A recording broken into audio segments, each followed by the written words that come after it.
Pilipinas ay hawak lang ng dalawang tao. Hawak lang siya ni Congressman Zaldico at ni Congressman Martin Romualdez. Yan ang katotohanan. Halimbawa ko dito, medyo mahaba ito, kaya pagpasensyahan mo. Ang halimbawa ko dito, sa DepEd muna tayo.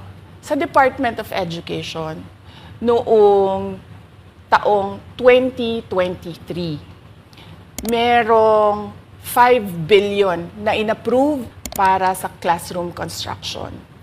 Nagulat ako kasi merong mga lumapit na miyembro ng House na humihingi. Hinihingi nila yung 5 billion, parte ng 5 billion na budget. Wala kasi akong experience sa ganyan. At saka ang pagkakaintindi ko, pag inapprove na yan ng Office of the President, ibibigay na yan, pagdediretso na yon sa approval at trabaho ng Department of Education sa construction ng mga classroom. Nagulat ako, may humingi. Magkano ba ang amin dyan? Magkano ba ang amin dyan? So sinabi ko, hindi pwede ito. Kasi ang mangyayari nito, hindi magagawa ng Department of Education ang trabaho namin na mag-construct ng classroom ayon sa classroom backlog at sa prioritization base sa backlog at sa classroom construction. So sinabihan ko yung isang congressman, sabihan ninyo si Martin Romualdez na hindi pwede chap-chapin ang classroom construction na 5 billion. Kaya kung makikita ninyo sa budget proposal na approved ng Office of the President, 5 billion yon.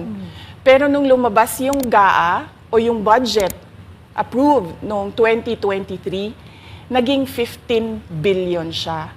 Dahil hindi nga ako pumayag na kunin yung 5 billion, dinagdagan nila ng 10 billion yung classroom construction ng Department of Education. Yung 10 billion na yon hindi kontrolado ng Department of Education. Controlled yon ni Congressman Zaldico at Congressman Martin Romualdez. Hindi ko na kailangan ng corroborative witness dito dahil makikita niyo yon sa papel. Makikita ng taong bayan yon sa papel. NEP, 5 billion, lumabas ang budget approved, 15 billion. So maiintindihan niyo, 'di ba? Bakit pa tayo magbo-budget hearing para sa Office of the Vice President? 2 tao lang naman ang nasusunod sa budget ng bayan natin.